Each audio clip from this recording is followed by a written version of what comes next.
5, 4, 3, 2, 1.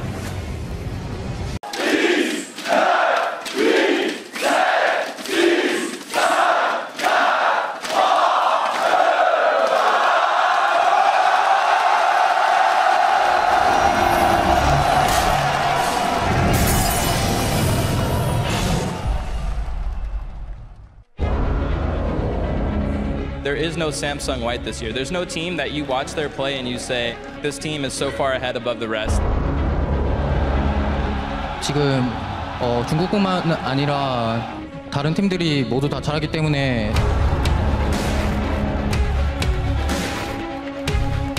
지금 여기서는 유럽 팀들도 쟁쟁하고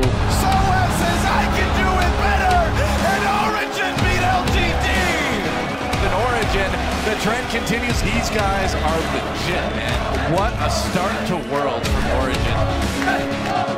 Flash Wolves beating Coup. Coup Tigers, too far behind, can't do anything.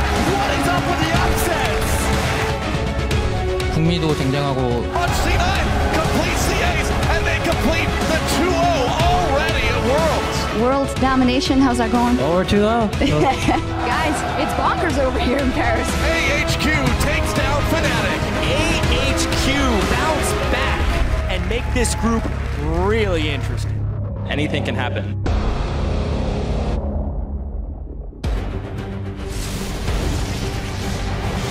And Soaz extinguishes the ghost of his past. It's the Portal Combat! Oh! 3-0 start to the World Championship. SKT undaunted takes down Edward Gaming.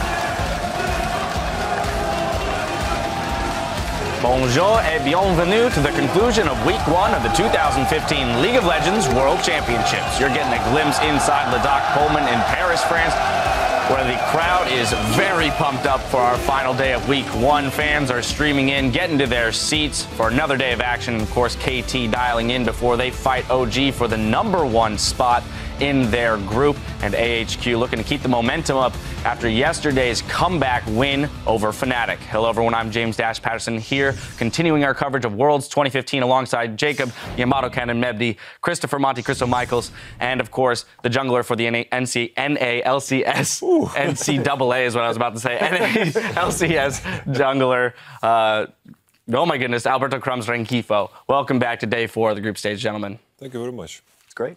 All right, well, to start the day off, let's take a look at the standings. CLG is still on top of Group A after their day off yesterday. We'll see what they can do with some rest later on. Cloud9 is alone on top of Group B, while Fnatic and AHQ are tied for the #2 spot. SKT led Group C after beating Edward Gaming yesterday. And in Group D, KT Rolster and Europe's Origin are tied, at least until our second game of the day. And I don't know about you, gentlemen, but my pick'em is in shambles. My pick'em is a giant dumpster inferno right now. That's the best metaphor I can give for you. Can we decipher what has happened? You know, Group C has gone relatively as expected with SKT and EDG at the top. But as soon as we move on to Group B, that's where things get all kinds of crazy. We had C9 at the top of it right now with a win over IG. We start with that. We'll start with that game. I mean, you know what IG reminds me of? It's one of those cars that you see on the street that just got out of an accident, but instead of replacing one of their tires with a real tire, they put one of those Vespa motorcycle tires on it. And it's just trucking along, and that tire is kidding kiddies. I mean, these guys got to get it together because they're holding everyone back. You need to create a strategy around your strength and not on your weakness. I have to say as well, like, IG, as well as the other Chinese teams, it's quite obvious that they've only scrimmed each other because there's obvious, like, pick and ban flaws. They've been blind picking Echo, blind picking Hacker, and blind picking Malphite, which is strange to me. And then real quick, the AHQ with that comeback win over Fnatic. A lot of people weren't expecting that, thinking Fnatic would be the #1 seed out of the group. Now they're fighting for the #2 spot. Well, the first game by HQ, I don't think was a particularly good indicator. We expected them to be stronger.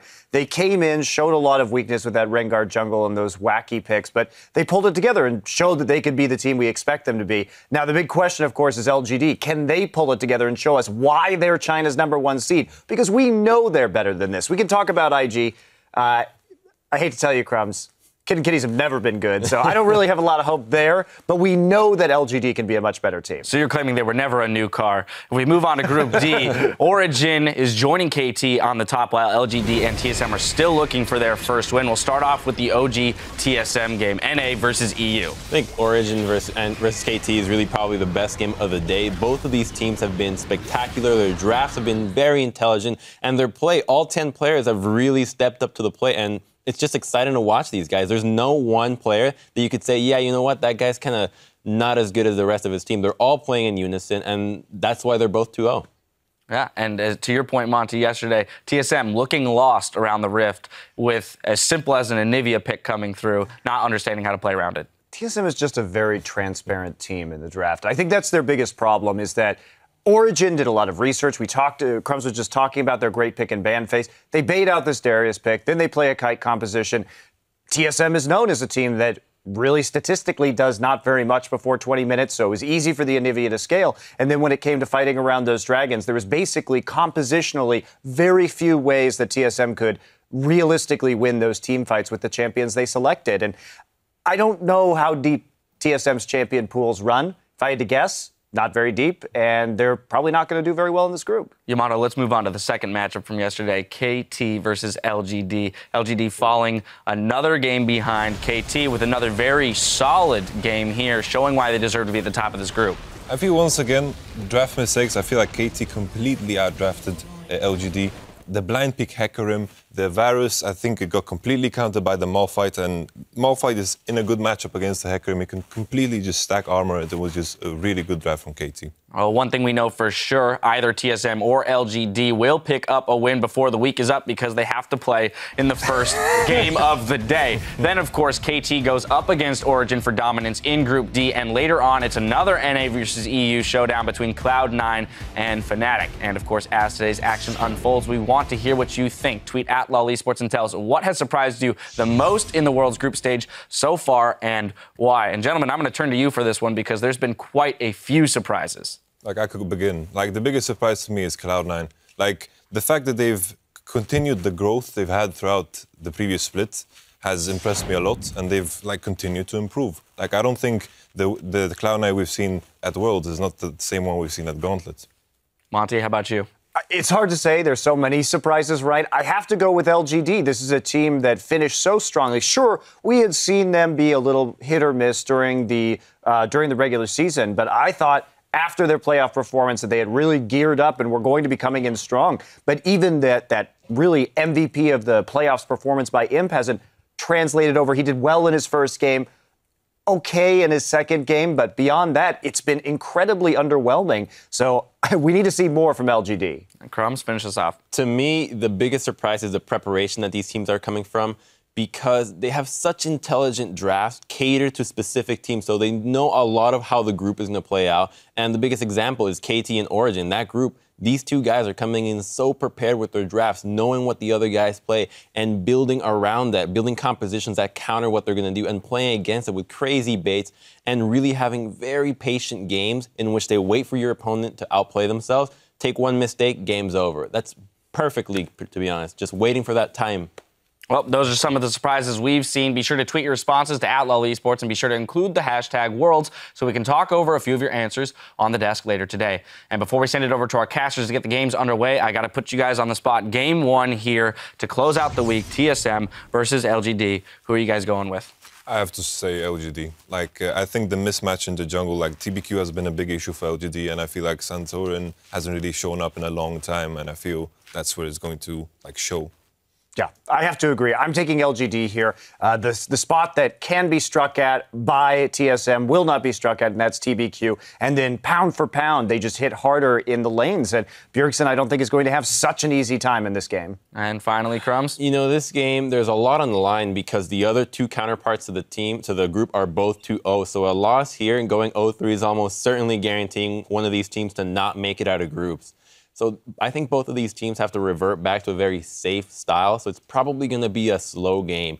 But in the end, I'm siding with LGD because I feel like TSM is trying to be the cool kids and play the draft that everybody else is doing that doesn't fit their style. They can't play these comps. The entire LCS season, they won playing super slow, late game composition that scale just horrendously, very well, I mean, terrifically into the late. The exact opposite, in fact. Scale terrifically into the late game, like AP Cog and stuff like that. And sure, maybe it won't work here, but you've got nothing to lose practically. Play back to that style. They're not doing it. Just stop trying to copy what others are doing and really just go with your strength. LGD for me. Both teams looking for a win. We'll see who comes away with it. Well, without further ado, let's step inside Ladakh Pullman for Game 1 after GODV shares his impressions of TSM's Great Dane in the mid lane.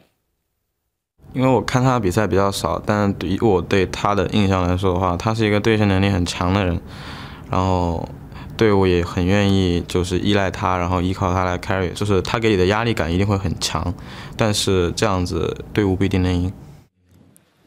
And Bjergsen's going to need to carry real hard to help TSM for the rest of the group stage. I'm Quickshot, joined here with Jat and Pastry Time as we cover the opening games on the last day of the first week of groups. It's North America's team SoloMid taking on the #1 seed from China's LPL. It's LGD Gaming. And what a start, 0-2 for the #1 team from China. Not expected. I think with the correlation of the tweet today, that is my biggest surprise of groups. And for me, it's just been a total three-way collapse of the top half of the map from LGD that's really got them into strife. TBQ has been heavily targeted and picked on in the bans and on the Rift. Acorn, when he's playing low econ or carry, just can't seem to really put everything together. And unfortunately, to top it all off, GODV, he's not playing hard carries to kind of make up for the deficit with Acorn and TBQ not playing too well. And that leaves Imp and POA on the bottom lane with way too much heavy lifting to do. Yeah, it really is. Yesterday on that server, like so much difficulties against Arrow's Cogmore. Team SoloMid, they're once again tripping on the international stage. Jet is like MSI all over again. Yeah, except this time it's not a surprise that they're losing any of their games for many because it was expected coming in, and they've been floundering. The interesting thing is that their early games have actually been non-disastrous. Bjergsen had an amazing laning phase against Myongne, and a lot of the other has been doing that as well, but they are unable to keep those modest leads due to their complete lack of team cohesion. And all season, we have heard from TSM that they are trying to diversify from that one strategy, which is centered around Bjergsen, and that they have communication issues that they're fixing. But the most damning thing is their self-identified issues are almost worse here, so it doesn't look good for TSM. It really doesn't. If there were a time to try turn around, it would have to be this game.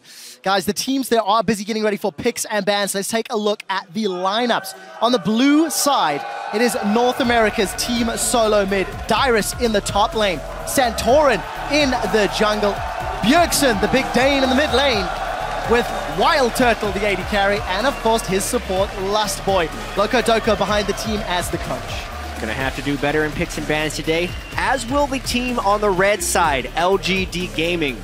We have over here with Acorn in the top lane. TBQ in the jungle, he has been punished heavily thus far.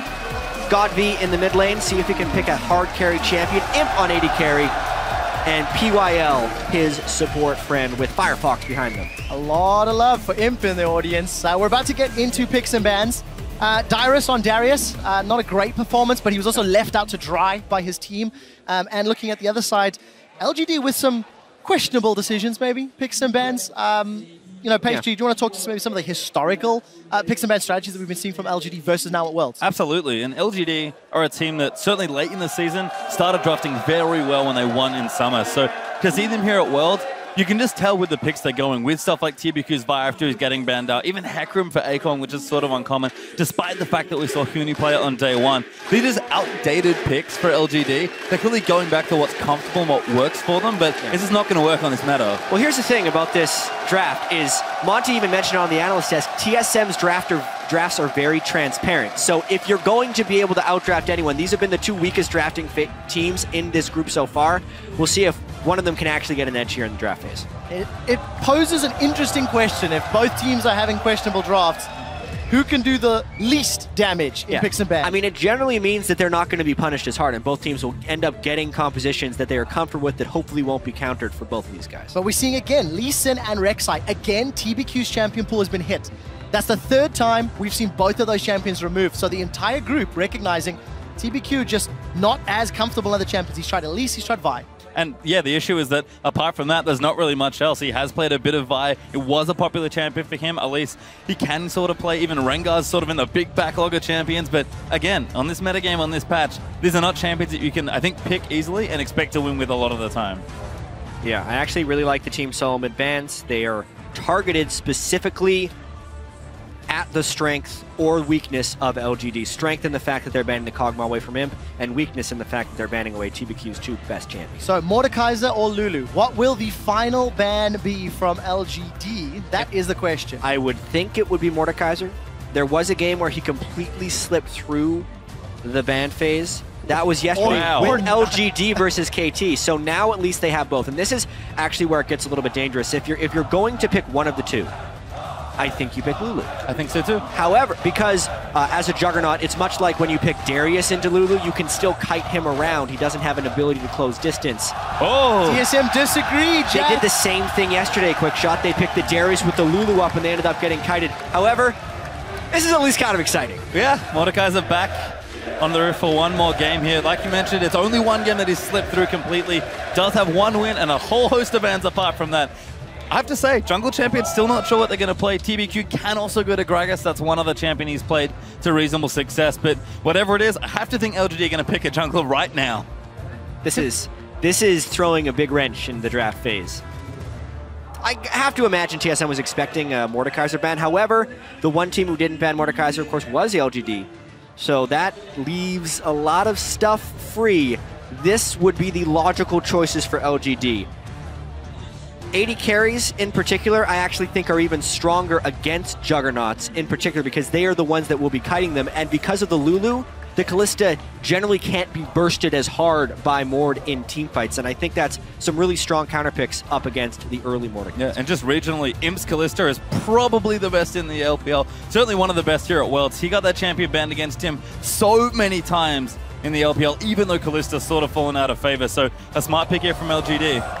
So Gragas locked in, another jungle champion denied from TBQ. It's going to leave LGD a couple of different options, but all of them going down that tier list. Chat, we talked extensively about jungle champions and what we're expecting to see. You think it's going to be the Vi again, or is the Nunu Hover likely? It depends how much faith they want to put in TBQ. If they want to put him on an easier champion that can execute around LGD's strengths, we haven't seen Nunu yet at Worlds, or even for a very long time in competitive, but it would fit this specific use case. One Snowball and Mordekaiser, he's not hitting anyone with that third Q. I think the other thing as well is that if they go with this, it's very Imp-centric, this team, can't we talk? They actually did it! All right. They actually did Brand. This has been a champion that has been hovered frequently. A lot of people have been playing it in solo queue, and it's probably mid as well. Yeah. When was the last time we saw Brand mid? Was it Season 1 World Championship? It's going way back. Back to Brand and Malzahar days. Oh my. They were it could also be Brand support. Brand support is actually the stronger version of Brand in most scenarios. In this team composition, you'd maybe assume that with an Acorn counter pick, depending on what Dyrus wants to run. Brand. I mean, you don't even know at this stage, but the Nunu was also locked in. Just as a side note, in both of TSM's previous games, Twisted Fate was in fact banned against Bjergsen, and you can see the hover, so he's toying with that idea. Certainly is. Sorry, I didn't hear a word you said. There's still Brand happening? Yeah, I was trying to figure out if Brand was going mid or support. There's like, I mean, the support actually makes more sense, I think, because Brand won't be punished as much for positioning since Kalista can use the Fate's Call.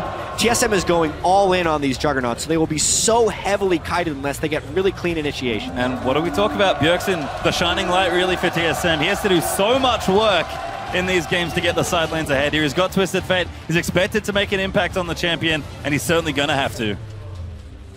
Yeah, the Twisted Fate has been banned heavily against Bjergsen as well, so really There's ever a time. Brand. If there was ever a time for Bjergsen to step up on a champion, Twisted Fate is now. But yeah, Brand's going to be fun, and it looks like it might actually be support. And I want so much to see GODV play Teleport Diana. He was the one who really popularized this pick, and everyone wanted to play Teleport Diana like GODV. There it is. There you go, you're going to get your wish. Diana has been locked in. That does mean it's brand support for PYL. PYL does like to mess around sometimes, but this is a big step. Yeah, aside from the brand, this is a very common LGD composition, right? When they pick the Lulu, you don't actually expect GODV to play it. You would have expected it to play in the top lane for Acorn, which was why it was so weird when they played Lulu mid on the first day of group stages that they played.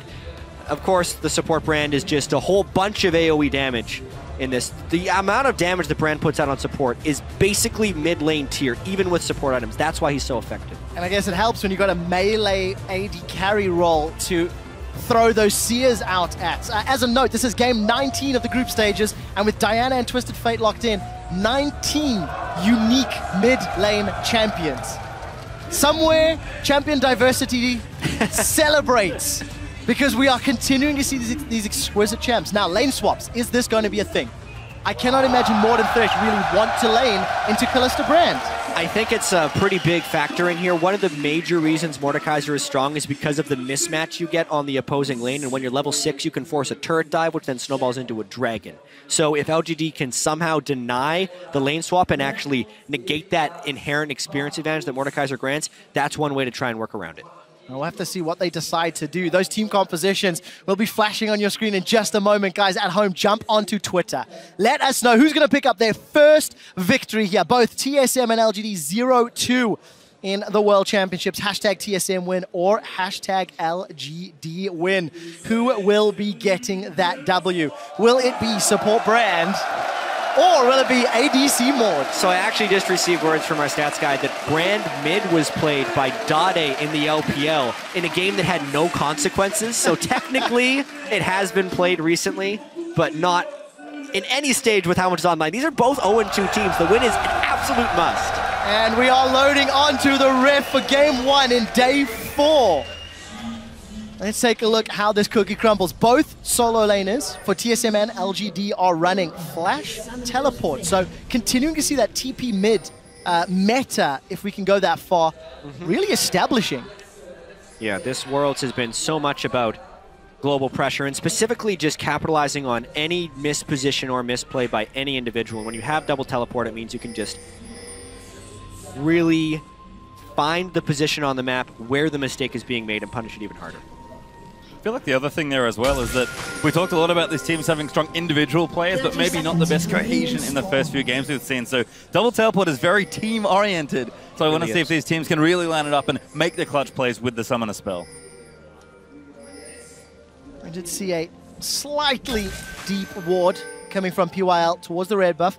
We will have spotted WildTurtle just a moment ago, but no lane swap deep vision that we've become relatively accustomed to. Safe enough starts, and it looks like it's going to be standard lanes, at least according to the current duo setup. Yep, I'm really interested to watch this Brand versus Mordekaiser lane and how heavily the Brand can punish the Mord from farming.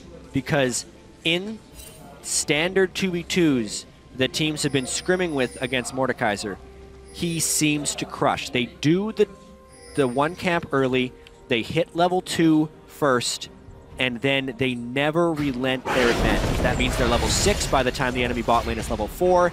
That means they rotate the jungler and mid laner down, and because of the level discrepancy, you either have to lane swap or just completely sit everyone under that turret. The dive executes, the AD carry goes down, then they take Dragon, then it all just goes in. You make it sound so easy. Well, the thing is, this is, when I talk to all the teams, this is how they explain Mordekaiser to me. That's how they say, this is why he's banned all the time, because this is specifically what you do, and if you execute it and don't make mistakes, you can't do anything against it. But LGD clearly has other plans. Again, they don't ban Mordekaiser, and they are ready with this Brand pick, so I cannot wait to see it. Let's see whether or not it is an effective counter. At level 1, PYL did take Conflagration, and at level 2 has put a point into Seer, so that stun opportunity will be up. And in contrast to H2K, when they ran Mordekaiser in their AD carry position, they did not run double Relic Shield. So this time we are seeing it. Yeah, and just as a note with Brand, It's been so long since we've really seen him play that at level 2, he has a 2-second stun if he lands that skill shot. That is a long, long time if you get CC'd so early on. So I like that we're seeing standard lanes. Imp and PYL, they've done it before. It's not very often, but they're just going to play straight up 2v2 and try and honestly just outclass TSM's bottom lane. A lot of respect from both WildTurtle and Lustboy, but you can see WildTurtle takes a chunk there from PYL. He's going to try and farm up. Death Sentence does connect, and Lustboy goes in. That's an early flash away from PYL.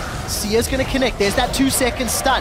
Imp is going to throw out really early teleports. That's double teleport. Yeah, they're going to go in now. Now PYL's getting a move back. Dyrus moving in. First blood to TSM. Mod gets it. Now GODV exhausted, going to be chased down. LGD though, they've already lost one. He's going to go in. 2 kills for TSM, but Imp gets the trade kill.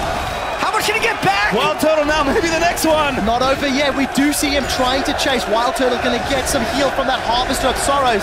2-1 in the first fight. As far as needing an advantage on your Mordekaiser to consistently shove the lane and get work done, that's about the best possible thing that could have happened for TSM. Lustboy lands a hook, PYL flashes. I think, honestly, he didn't need to use that flash early because Mordekaiser had not yet skilled Q and he just used his cooldowns on the minion wave. So PYL actually wasn't under threat, but because the flash was used, it prompted the teleport because then they knew he had no escape and they knew they could punish the play. So a misplay by PYL is punished properly by TSM. And a second time we're seeing those duo lanes being punished. Yesterday, Imp and PYL got ran around in circles. No. Santorin's caught! Could be trouble there. Stun's landing. TBQ's going to keep slapping away. Santorin, he'll flash body slam away, but they will trade. LGD going to get a kill back. That's the 2-second stun that Brand brings so early on into the game. They invaded the jungle after the long and drawn-out fight, and it was just not respected by Santorin because the bottom lane was shoved as well. That's one of those team calls you have to be heady enough to realize that the bottom lane is there. PYL will have been able to respawn. It's just a really smart play by TBQ and PYL to get into that spot and then specifically wait until Santorin went to face check. So we'll see what TBQ can do with the additional gold. Got the makings of an early sight stone. I'll not be too surprised to see that completed. Imp with his kill picked up that recurve bow. So going to be able to hop, skip, and jump away from those Mace of Spades from WildTurtle. Yeah, there's so many cool picks here that I'm going to spend a little bit longer talking about the intricacies. So one of the reasons support Brand is so good, especially this season, is because of Spell Thief's Edge. The way Spell Thief's Edge works is when you have a spell or basic attack against champion, it will deal 10 additional damage and grant 5 gold. And it can occur 3 times every 30 seconds. The thing with Brand's passive, though, is landing a single spell will use all 3 charges of that. So you're getting the additional damage as well as the additional gold every time you use it. It's the easiest champion to activate Spell Thief's Edge on, probably aside from Morgana, who can just put the puddle underneath. But it really adds a lot of extra damage and gold to that Brand. Certainly helps that Brand's ears point and click as well. We did catch a brief glimpse of Dyrus being shoved in on that top lane. He's going toe-to-toe with Lulu. Lulu's been really successful at shutting down Darius's throughout the course of this group stage. But Dyrus has got pretty close farm. Actually going a little aggressively. Not going to throw out the apprehend though. And I want to see what Dyrus can do now that he's not been really put far behind early. Yeah, very rarely we've seen Dyrus in a normal standard 1v1 lane situation. Lots of lane slots punished him, but Acorn should be just fine here as well. I like the comparison here, honestly. We talked about Acorn not looking that comfortable in recent games. He's very comfortable on a low econ top laner like Lulu, where it can always make plays. Yeah, and I'm really tracking the experience in this bottom lane, but also how it interacts with teleport timers. Specifically the Mordekaiser, who wants to be able to pressure the dive once he hits level 6 because he has a level advantage, may not be able to since Dyrus in the top lane doesn't have teleport and Acorn does. If that equalizes, then the level 6 jump that the Mordekaiser gets because he gets full experience in share situations is actually kind of negated. Obviously, TSM had a nice play to use the teleport early, but because Acorn chose not to match, it means the bottom lane is actually much safer for LGD. Yeah, Lustboy just avoided that Sia from PYL. BQ is moving in. A lot of damage to follow up, but they've been nonetheless. Bjergsen's already completed his Ionian Boots of Lucidity with Home Guard as well, and the teleport will be available very, very soon. So we could see one of those plays in the not too distant future, Jack. I was going to say, I think we're going to see Just like we got an earlier glimpse of what can happen when everyone teleports down to a lane and fight. Yeah. That's how we started the first little skirmish to get these first 3 kills. And given the teleports are coming back and home guards are getting finished early, blue buffs even transferring to mid laners now as well, we could see a lot of early 4v4 or 5v5s. Yeah, I think the 4v4 and 5v5s are definitely what's going to happen. However, one of the core strengths of Mordekaiser and why he's been banned wasn't actually executed on TSM. The small window they had where WildTurtle was level 6 and Imp was not, was actually used up by Santorin handing blue buff off to Bjergsen. They had half of their team on the other side of the map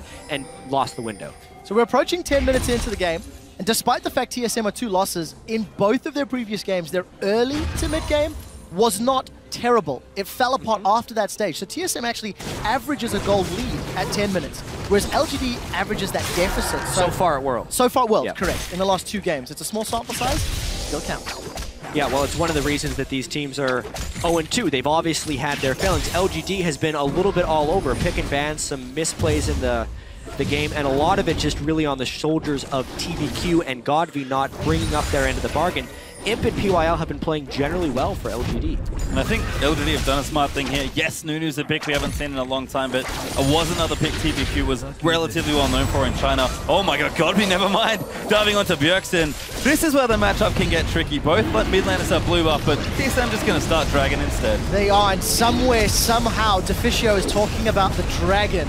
The ghost of Mordekaiser's Dragon, but there will be a challenge. It's going to be a lot of damage, but they have the Dragon! Oh, they've got him already! He's GODV down! now could be in trouble. Good old back that. Gonna move Diana into the team. Moonfall's not enough. Turtle gets another kill. Not only did they control the Dragon, but they get 2 kills afterwards. The siege potential of this Dragon, even against a full team, is strong. Now they have a full Dragon at level 9 and a 4-man push mid. They're going to put so much damage on this tower. Actually will secure it. There is no wave clear around. The question is, what do TSM do with the rest of that Dragon timer? It's only 1,800 hit points now. We saw how quickly it can get focused down when it's tanking the turrets. Yeah, I think the first Mordekaiser Dragon we saw was a little unspectacular, unfortunately, but that's a nice little move as Imp has been changing things up here. Runa's Hurricane first is a curious pickup. That's normally something you build when you're really far ahead in lane. You'll go Hurricane first and not go for an early lifesteal option. But he is behind. It's definitely curious here. LGD is behind on a lot of different aspects right now. Honestly, PYL and the rest of LGD just lost control of the Dragon Pit.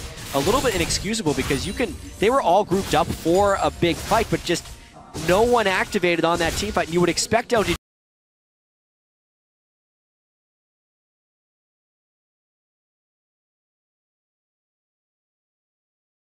a team that loves to team fight would be able to collapse down there. And Dragon's so important for both these teams. We look at Mordekaiser's Dragon, pretty much got TSM a turret there after they got a few kills, and LGD have Nunu and Kalista on their team, so they have incredible neutral objective control on both sides, so getting the Dragon first and getting it is very important early on. I need to see how TSM continues to use it with all of the gold sitting in WildTurtle's back pocket. He has a 10-minute Rylai's Crystal Scepter. I think that is incredibly powerful against the limited attack damage that Imp is going to offer. Santorin does have that explosive cask set up, and I think he snuck into the lane unseen. So Imp and PYL, they step out of position. They might get bounced backwards, although, there we go. TSM is going to walk over and clear the pink board.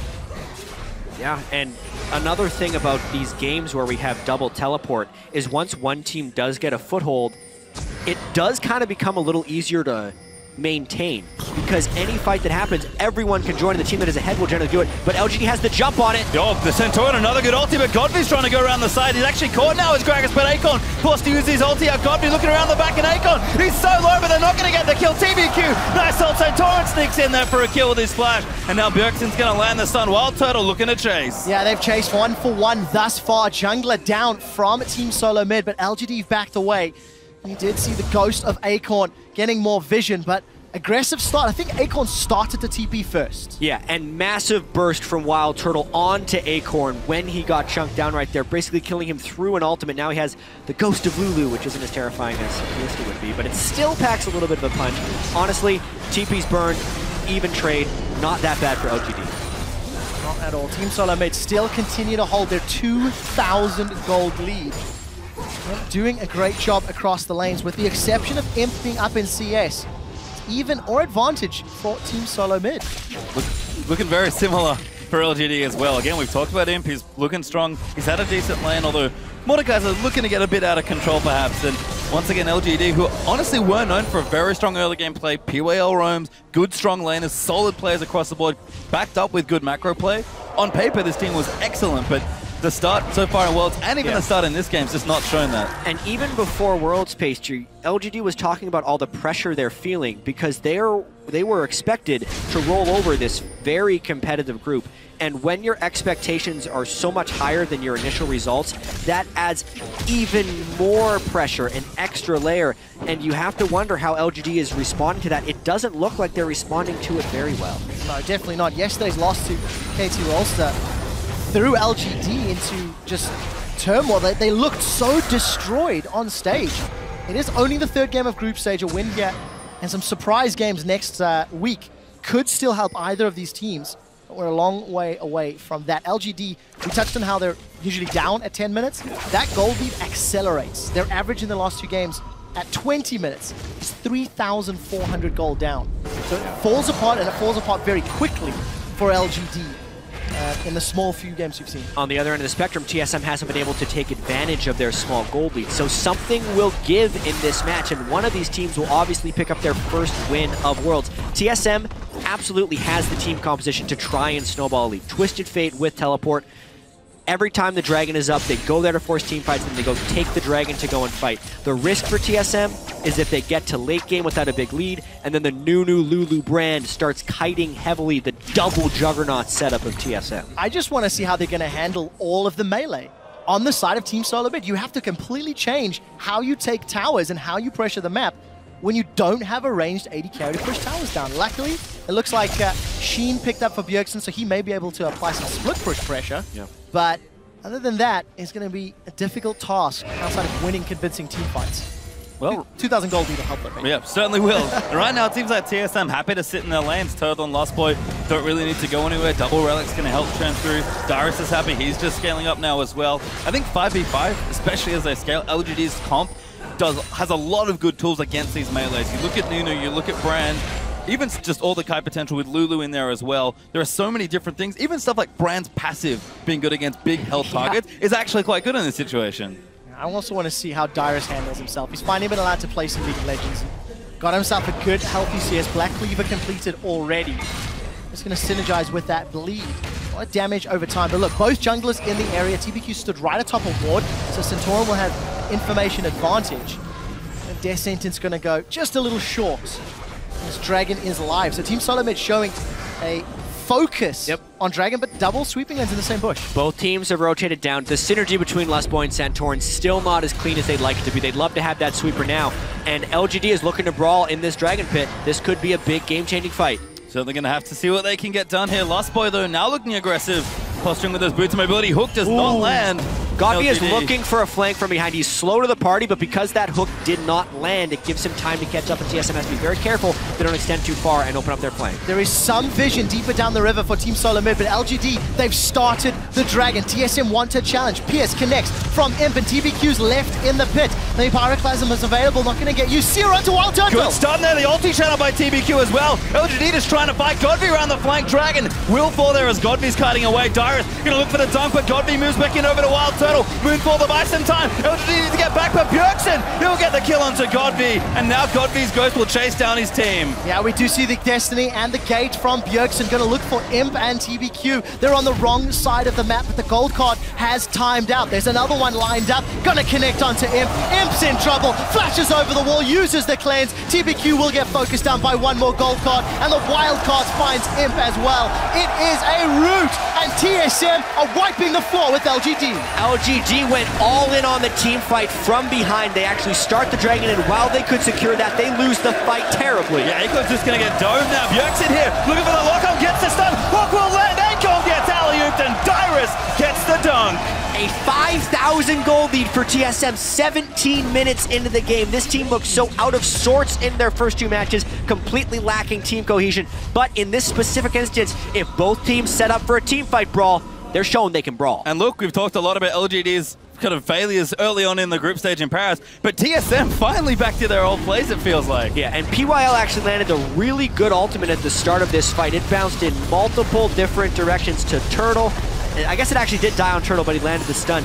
Then TBQ had a really terrible Nunu ultimate that didn't have any zone control, and LGD reaches for this fight because GODV was caught on one side, and Lustboy actually takes all of the aggro. It doesn't die by the end of it, so that difference of a support getting focused versus the mid lane getting focused really changes the dynamic of this chase down, since now the damage threats are gone for LGD, and at this point they're just on the wrong side of the Dragon Stack. Yeah, just a lot of cleanup here as eventually they'll have a chase down here, but Chinese teams are known for strong fights around terrain. That's where their strong team fighting comes from. Two excellent flashes from Bjergsen and Lustboy effectively won them the back half of that fight.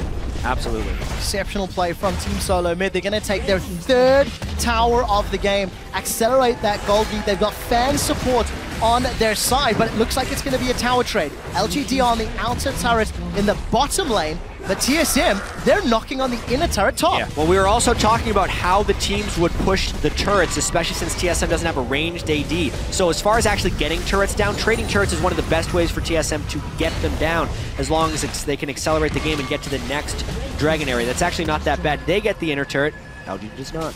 And just trades everywhere here, but TSM are the ones with the gold lead. And it's funny, I feel like when I was watching the NALCS and watching TSM play, their mid to late game seemed very good, and their early game maybe a little shaky despite the strength of their laners. This game, after what we've seen already from them in Paris, has been a huge change for them. This is a massive lead. You know, what a disappointment from LGD. You look at those goal differences between the players, overall team goal. I mean, WildTurtle and Lustboy, they're just setting up to bonk someone on the head with that giant mace of spades. Specifically from GODV, like, what is happening with this guy? It's not like he was some bad mid laner in the LPL that was just for some reason overhyped. This guy was legitimately dominating people for the entirety of the year and earned the hype coming into this event, but he has just been completely underperforming. PYL will get pulled out there. Imp's gonna throw himself out as Imp's trying to secure his own red. I don't even think he can do that at this point. TSM gonna take over the top left of the map. Yeah, they will, but look at the bottom half of the map. GODV has found Dyrus. Wow. And that's just Dyrus out of position, really. Yeah. No vision and no support from his team. LG doesn't even have to burn a single teleport for that. Slick play there by GODV. He's going to split push mode now that he has Nashor's Tooth on Diana, and will look to use his teleport to at least have some type of impact. That would be the beginning of him coming back into the game, because really, if they want to win, GODV's got to pick up several more kills. It's going to take such a long time, though. You've got a scaling Rod of Ages on Lulu top from Acorn. You've got not even a completed Blade of the Rune King yet for Imp.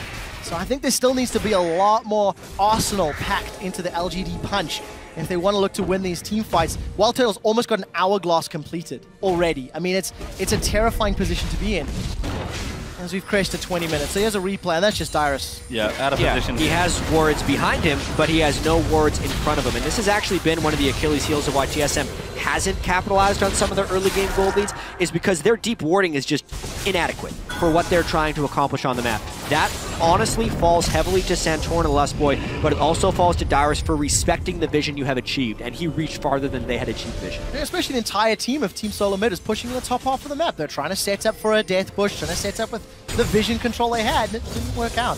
PYL support brand, needlessly large rod, has been picked up. He's trying to get something back. Well, let's Homeguard see. GF. Oh God, Bjergsen just rushing straight for it, but Acorn's already away. Fizzled, that one, we could say, but he's still got Destiny available. And again, using the vision on the top half of the map to try and make a play. Maybe suboptimal, but it's keeping pressure, it's keeping LGD down. I think that's crucial. LGD are not going to be able to push past their river safely for a very, very long time. I want to see TSM get better deep wards and then try to push down that last inner turret in the middle and bottom lane. Yeah, TSM certainly have the arsenal to start fighting now. Lich Bane completed, Abyssal Scepter done, Rylo's almost on his Black Cleaver now as well. Dyrus even going tankier to try and reinforce some of the fight potential his team has. On the other side for LGD, Acorn scaling with his rower, Nashor's is up, but GODV still looking for a second. It's really just Imp that's got the two items. He's the big strength of this team now. And I do have to mention that even though there's this large goal discrepancy, if it's not able to be capitalized on by TSM, LGD holds a late game team fight advantage. A nice hook to start this fight though. TBQ's gonna flash the flay and get away. The body slam does connect. There's the ghost. It's gonna be a Children of the Grave onto Nunu. Absolute zero does zero. Imp once again cleanses the death sentence, and LGD are backing away from the mid lane. Lustboy is playing a great Thresh this game. He has landed hook after hook, and Lustboy was one of the main underperformers for TSM through the first 2 games, constantly being caught out of position, but this time he is landing the hook, and the team is following up on his action. They're going to try and push with this new Ghost while leaving up the Dragon. They will actually want to take that later. Another hook flash there, just gets pulled out by him. But TBQ is going to keep taking it up, betraying his own team as TSM now 5 towers to 1. Extending that gold lead. Dragon is available, but have TSM taken too much damage? We'll find out shortly. Teleport is available for Dyrus and both of them for LGD. Yeah, they burned the Gragas ultimate and the Mordekaiser ultimate as well as taking that poke from him. They actually, because they decided to push with the Nunu, may forfeit this Dragon. We'll see if that's a call they regret. Looks like LGD gets this one pretty uncontested. Bjergsen does have his ultimate, so if TSM want to try and fight, they can. They could teleport in, actually. Bjergsen has been healed up. Dyrus is going. They're going to try and fight this one at their 7,000 gold advantage. There's the ulti out. Lustboy looking for a hook. Finds Acorn, but the Dragon's already dead. Fight's going to break out. Santorin jumps in. Might be a little too soon, though, as if now going to ravage through the back. The first kill has happened. Bjergsen round the flank trying to get it. Dyrus, a double there as it's absolute chaos. The dance goes down. TBQ dies. You took from Lustboy. A triple out for Dyrus. And TSM clean up LGD. 23 minutes and Ace, a minion wave in the mid lane. What do they choose to do with this? Because they have every option open. TSM is turning this game into a rout. There is a massive minion wave in the bottom lane. It looks like Dyrus and WildTurtle are going to push that up. The rest of TSM are pushing through the middle lane. They're knocking on multiple turrets at the same time. It's 2 dragon fights now that LGD have tried to take. They've gotten 2 dragons, well done there,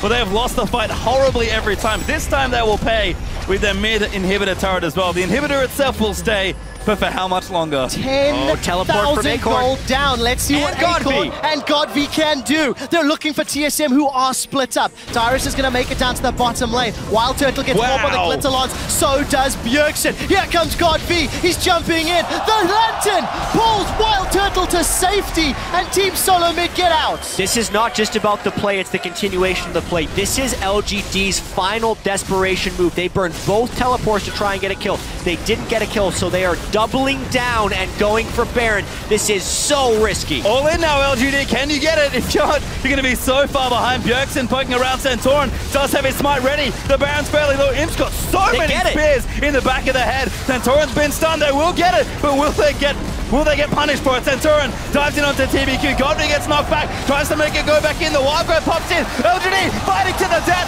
First goal happens. Dyrus trying to duck in the middle. Imp with a double. GODV cleans up the third. What a bold call by LGD. You have to have so much guts to go for that. Down 10,000 gold, and they force a Baron after a recall play. But TSM tried to stop it, and in doing so, make LGD's play even better. Obviously, TSM still has a big lead in this one, but LGD does stay in the game with that amazing call. So crucial to get all that gold and now items for further fights. Here's a replay of Baron being secured and then TSM re-engaging with no ultimates, no mana. Yeah, Dyrus missed the outer ring of his Q, which is so critical for Darius, because if he gets one reset there, he triggers his Noxian Might and could go on a rampage. I'm not sure if his ult was still on cooldown. It actually was. No, because he didn't get it in the fight. So he had his ultimate up for that fight. If he could have landed the first outer ring in that queue, maybe that's an entirely different fight. So rare do you see a team up 10,000 gold actually still be in danger of losing the game, because it's now 4. And I have to credit, honestly, some strong individual skill, like we mentioned for LGD. Acorn had some wicked sick geometry after that teleport to secure the slows and get to the Baron buff safely. And Imp, just watch how he's playing in these fights. He's an excellent Kalista player, but you can tell Imp wants this so badly. It was 10,000, now 5,000, and the Baron stats and the Baron minions. LGD have now got the tools they need to claw back this lead. Look at the items that were picked up as well. Rylai's for PYL, Last Whisper for Imp, Hourglass, Aegis, like all of these spikes are now being hit by LGD. I think the Rylai's is the most important one, because if this gives them the ability to kite the double juggernauts of TSM, it could be game-changing. Obviously, we'll see what they can do with this Baron buff. I think they're already close to having one of the biggest Baron power plays we've seen here at Worlds. They could make this gargantuan. Certainly could. And TSM trying to fight off these big Baron minions, but LGD have had a new lease on life after I think we used the word bold. That's very fitting with that Baron play. Still got plenty of ground to make up, though. And what is going on with this World Championship? All the results we heard from scrims coming into this was this team's looking weak, and then you'd get a conflicting report. Oh no, they're actually really strong. I think that's because everyone was beating everyone else, and the same is holding true within this World Championship. LGD pushing up mid, another hook. TBQ gets caught, gets apprehended, but the body slam doesn't connect. Absolute Zero will zone Team SoloMid away, and LGD will be happy getting themselves another tower and a few crucial ultimates off of TSM's cooldown. Yeah, trying to close that gap here. LGD get an important tower, honestly. 3 towers is a much improved over what they had before, and they finally got a bit more space around the map. Dragon will be back in a minute 30 as well. And from what we've seen already, Dragon's been a big fight point. LGD are actually the ones with 2 Dragons, but TSM have won the last 2 Dragon fights. Yeah, every time LGD's actually gone to the Dragon Pit, it's been a disaster for them. They've been able to secure the Dragons, however, and they actually might want to just do it again, despite the poor results they've had before, because they could have reached they may have reached the breaking point within their team composition.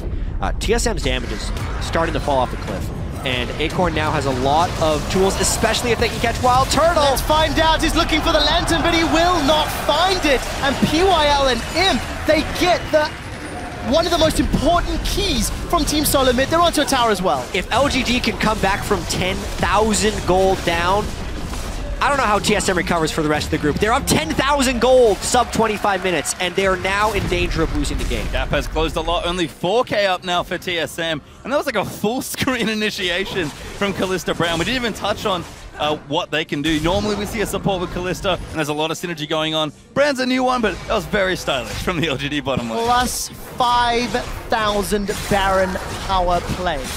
That is an exceptional amount of gold. And we just hit 30 minutes. What this game was looking to be a whitewash, a stomp from TSM in favor of LGD, has now turned into a, honestly, probably preferential LGD game. Potentially, Mordekaiser's damage is going way downhill here. He's at AP damage, he doesn't have any magic penetration, he's itemized defensively. So TSM's ability to actually kill both GODV and Imp in these fights with shielding coming in from Lulu is not very high. So let's see LGD force this next fight with all 5 members. GODV's going to join in Santorin. Oh, way around the back. Imp going to get knocked himself away as Santorin has to get out. Acorn does ult himself as TBQ's looking for the zone. Imp gets the first kill. That should be enough. They'll keep chasing through. Acorn's going to run in for support. WildTurtle pops his zombies, but the damage is just massive. Imp tearing through the team. They really are LGD. They are losing 1 or 2 though. They found WildTurtle as well as Santorin. Dyrus will survive. The bleed will give Dyrus a double kill, and I think that was a gold card to find another 3 members of LGD down. Bjergsen's not done. He's going to look for the ult. He does not commit. I think he's gone mid instead here. Does use something. No, now he is. Going to go in, gets TBQ, cuts off Acorn around the back. Dyrus is in the enemy Dyrus base. just hit the inhibitor. And then it's going to chase. There we go. Dyrus straight on the mid. Inhibitor in the mid lane is going to go down, and look at the minion wave up top. Bjergsen has teleported to find Acorn. LGD are aced, and TSM are destroying their base. What a crazy game this is. Every single time LGD goes to the Dragon Pit to fight, it has ended in disaster. That fight was so damn close. Everyone on LGD walked away with slivers of health, but because Bjergsen could save his ult and teleport, he cleaned up all the kills. And so much credit to Bjergsen. We've talked about his Twisted Fate, been banned before this here in Paris. And the combination of strong mechanical play and insanely good map awareness to use 2 different global cooldowns to move around the map was superb. And now this is exactly what TSM needs to do to continue closing out this game. They have super minions in the mid lane. They waited for WildTurtle so he can mark the Dragon. Now they have a 4,500 health Dragon. They need to use that to go and take objectives. Because of the level on him, the Dragon actually lasts an extended amount of time, so they can either go for a second inhibitor or save that Dragon to take a Baron and then go for a push. They have their options open once again, thanks to that incredibly close Dragon fight. Super minions starting to pour through that middle lane. That will give a lot of options to Team SoloMid. Destiny's available for Bjergsen once more, and that banner of command that Lustboy's been using gonna add to the sieging power. We asked how you take towers. With Maud, you take dragon. a giant dragon to do it for you. That's gonna fall in the next few autos. So clever as well from Lustboy. No cannon minion, so the next best choice, weirdly enough, is actually a caster creep.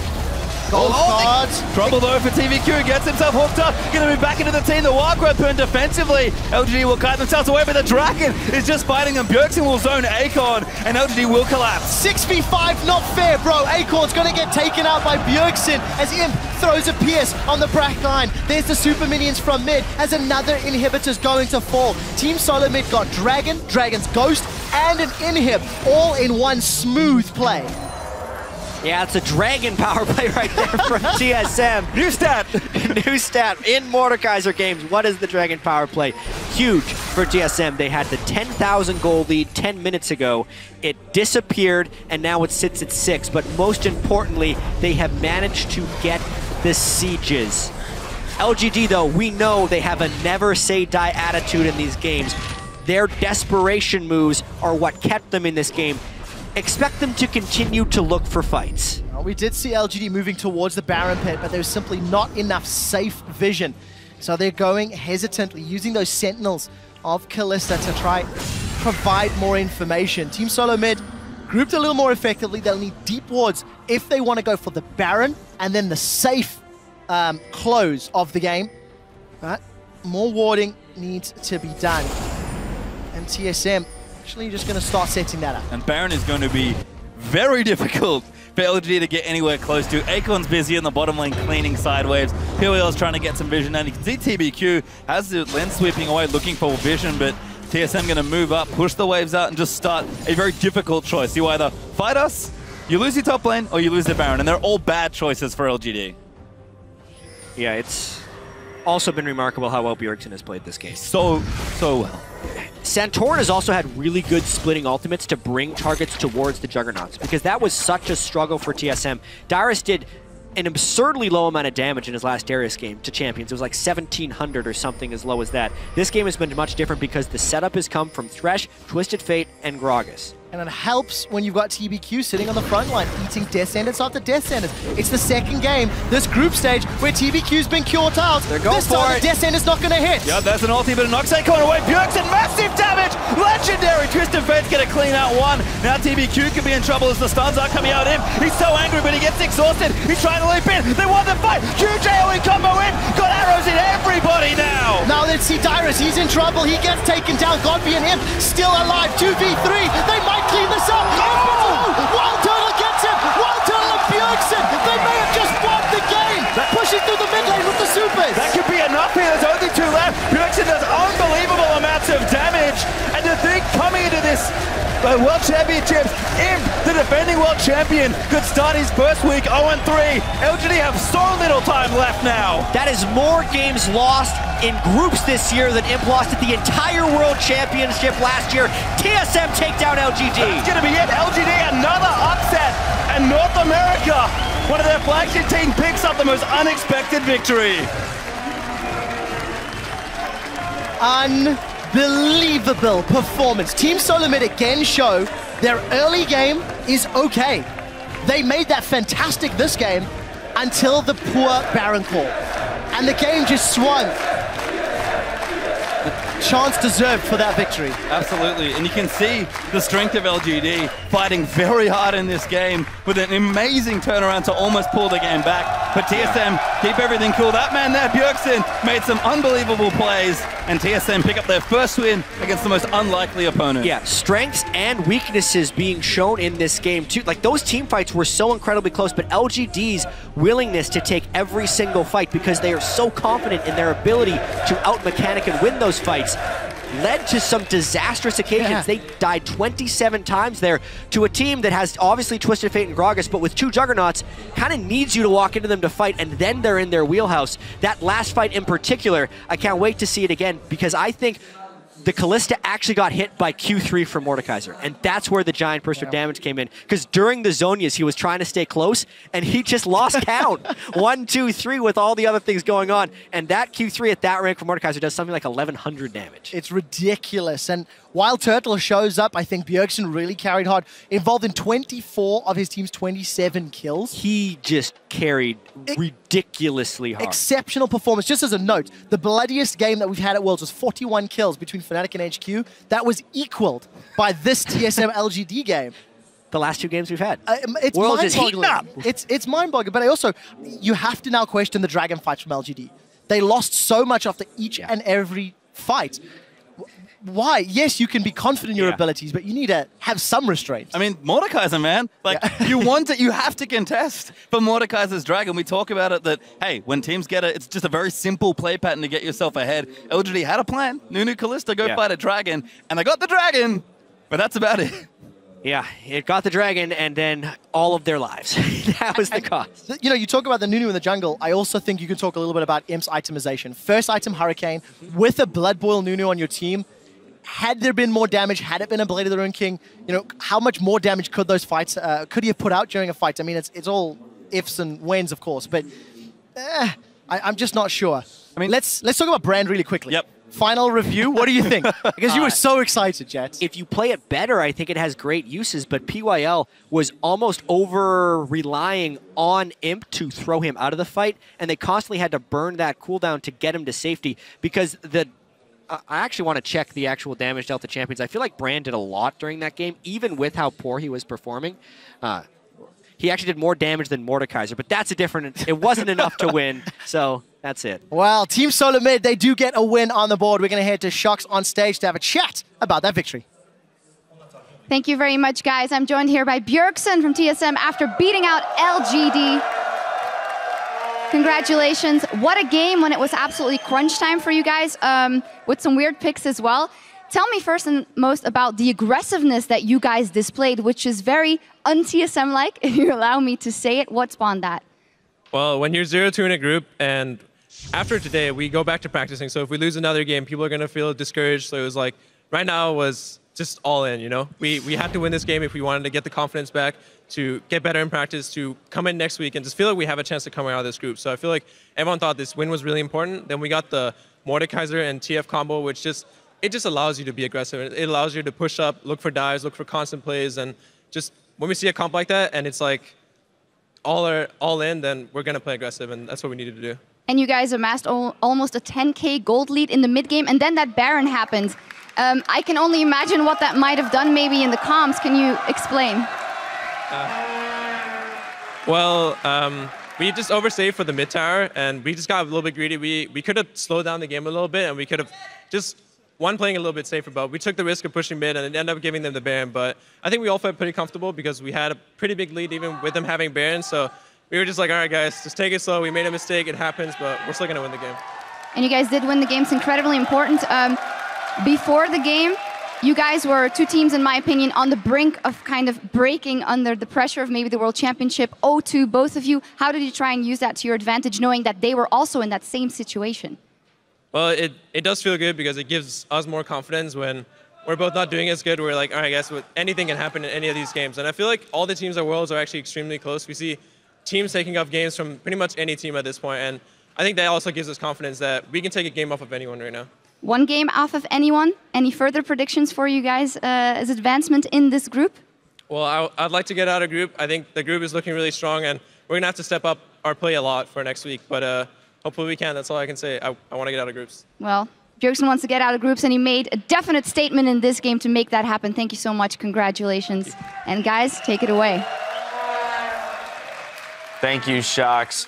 Guys, as a quick shot mentioned going into that game, 19 games, 19 unique champions picked in the mid lane. Crumbs, you said maybe these teams would play it safe going into these games. And then we have a champion select like the one we did. I'm not sure they yielded your advice there. I want to know how long the queue time was to get into this kind of match, because it was quite a particular game. You know the analogy or the metaphor I made for my World's Pick'em? Of a big dumpster inferno of nothingness. I mean, that's the thing. When you look at LGD coming into this tournament, most people would have put them in the top 3 teams. On paper, top 3 teams for the entire tournament. Had a #1 seed for their pick'em. They're now sitting solidly at the bottom of this group, 0-3. I mean, it's a baffling thing that I want to try and dissect here. Let's start with Pix and Ban, though, because we saw this brand support come out. We saw the Diana come out, and that was with them on red side, leaving Mordekaiser up. So there had to have been a pretty good idea that the Mordekaiser pick was going to come through on the side of TSM. You know, this gives some hope to TSM into the way that they should be taking drafts. Pick 3 melee champions that are always going to be soaking up damage so that Bjergsen can be left untouched in the backline and can carry. The damage that he did was equal to Mordekaiser, Darius, and Thresh combined, which is insane, to be honest. Like, that's more than 3 of your other teammates. I mean, and that, to take the damage into consideration, too, obviously Bjergsen had a very good performance in that game and really did carry the team. But people are going to be wondering about what's this brand about, right?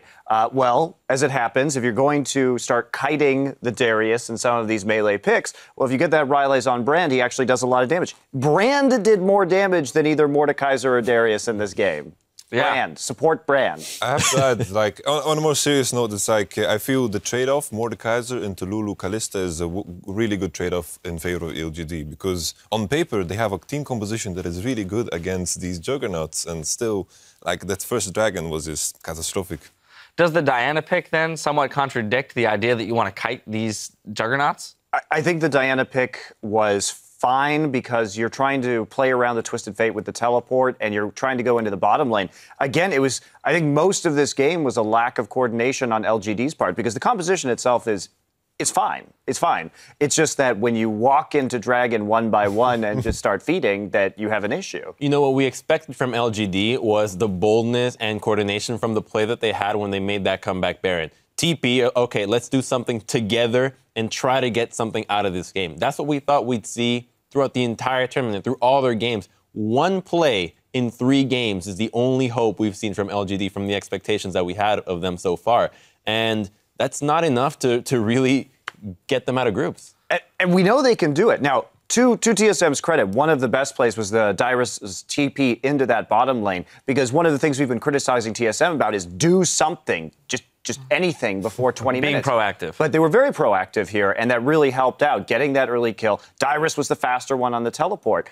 But also LGD, they're known as a team that's very coordinated around using 2 teleports, and I don't know what's happened to them, but apparently GODV and Acorn cannot push their teleport keys at the same time anymore. Yamato, I think it is safe to turn a critical eye on both of these teams here. Even though this was a win for TSM, it wasn't clean. We saw a 10K up. A majority of teams in this competition with that kind of gold lead would be able to cleanly close out the game.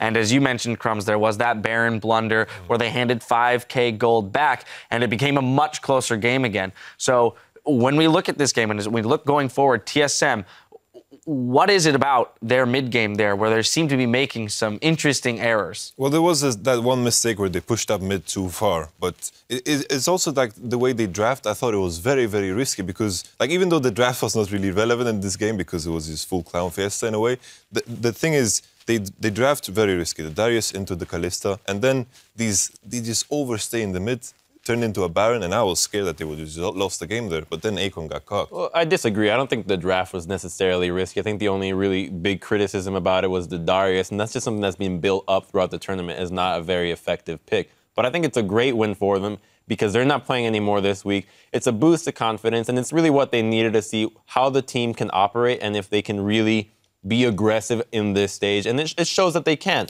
So I think it's a big step forward for them if they want to get out of groups. The difficult part being is the team that loses the next match between KT and Origin is going to have to be the team that they need to beat. All right, well, earlier we asked what has surprised you the most so far at Worlds, and Mad Piero tweeted, I was hoping to be overwhelmed by the Chinese team superiority, and I'm not even whelmed right now. What is this? No one is whelmed. And let's take that. So the Chinese teams, people seem to be forgetting that EDG is doing just fine, right? That is true. Sure, they lost to SKT, but they made that mistake around the early Dragon Call. It's something that they can alter relatively quickly. I don't think we're going to see that same error again. And otherwise, EDGs look just fine. I still think they're a favorite to make finals. All right, one final thing. As this is the end of week 1, these teams do have a few days to regroup.